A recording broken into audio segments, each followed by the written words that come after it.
राम राम सा, मैं हूं मुकेश चौधरी और आप देख रहे हैं मोनू के विचार। कांग्रेस अध्यक्ष मल्लिकार्जुन खड़गे के बयान ने एक बार फिर साबित कर दिया कि कांग्रेस कितनी कमजोर हो चुकी है। लगातार 10 साल से केंद्र की सत्ता में बैठी भाजपा के खिलाफ कांग्रेस कितनी मुद्दा विहीन हो चुकी है, खड़गे के बयान में साफ झलक रहा है। बार बार मात खाने के बाद भी कांग्रेस उसी रास्ते पर जा रही है।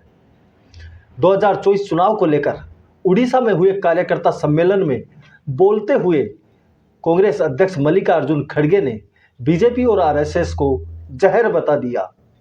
यहां मैं कुछ हद तक खड़गे की बात से सहमत हूं, क्योंकि किसी और के लिए बीजेपी आरएसएस जहर हो या न हो, पर कांग्रेस के लिए तो स्लो पॉइजन है ही, क्योंकि यह धीरे धीरे कांग्रेस को खत्म कर रही है। वैसे देखें तो कांग्रेस के लिए सबसे बड़ा जहर इसके नेताओं के ऐसे बयान हैं जिनकी वजह से कांग्रेस खत्म हो रही है।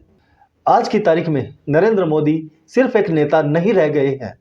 जिस तरह से उन्होंने अपने आप को देश के हर तबके से जोड़ा है, अपनी योजनाओं को देश के अंतिम व्यक्ति तक पहुंचाया है और उन योजनाओं के लाभार्थियों से संवाद भी करते हैं, तो उससे आम व्यक्ति अपने आप को उनसे जुड़ा हुआ महसूस करता है। ऐसे में वो व्यक्ति नरेंद्र मोदी को दी जाने वाली गालियों का दर्द अपने अंदर महसूस करता है, और ये बात मैंने प्रैक्टिकली कई मौकों पर देखी है। लेकिन पता नहीं कांग्रेस को यह बात क्यों समझ नहीं आती है, या फिर कांग्रेस का टारगेट ही सिर्फ वो वोटर है जो नरेंद्र मोदी को गाली देने से खुश होता है। राम मंदिर निर्माण के बाद चल रही राम लहर का श्रेय जितना मोदी को जाता है, उतना ही आरएसएस को भी जाता है। आज बहुसंख्यक समाज आरएसएस को राष्ट्र और धर्म के रक्षक के रूप में स्वीकार कर रहा है। ऐसे में कांग्रेस द्वारा आरएसएस को गाली देना सीधे सीधे बहुसंख्यक समाज की भावना से खिलवाड़ ही लग रहा है। इसके अलावा खड़गे ने कहा कि अगर 2024 में नरेंद्र मोदी फिर से जीते तो तानाशाही पर उतर जाएंगे। यह चुनाव देश का आखिरी चुनाव होगा। 2024 में आखिरी बार देश के लोग चुनाव में हिस्सा लेंगे। देश में लोकतंत्र खत्म हो जाएगा। इसके अलावा खड़गे ने कहा कि ईडी के नोटिसों की वजह से नेता पार्टी छोड़ रहे हैं और साथ ही गठबंधन छोड़कर जा रहे हैं।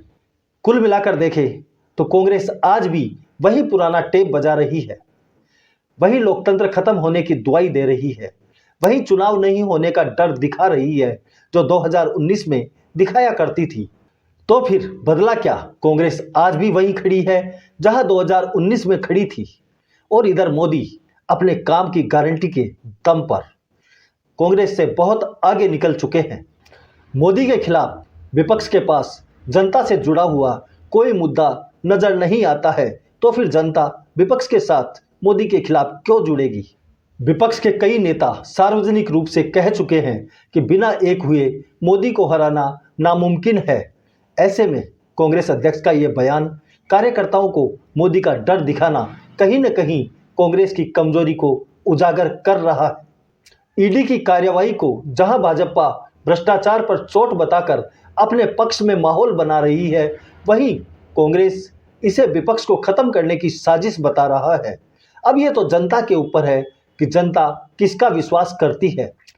मुझे तो जहां तक लगता है, नरेंद्र मोदी के 13 साल के सीएम और 10 साल के पीएम रहते हुए जिस तरह से भ्रष्टाचार पर लगाम लगी है, जनता ईडी की कार्यवाही को सही मानते हुए मोदी के साथ खड़ी नजर आएगी। ऐसे में कांग्रेस 2024 में 2019 से भी ज्यादा कमजोर हो जाएगी, और ये बात शायद कांग्रेस भी समझ चुकी है। इसीलिए उसके नेताओं में इस तरह की बौखलाहट नजर आ रही है। बहरहाल इस पर आप अपनी राय कमेंट करके बताएं।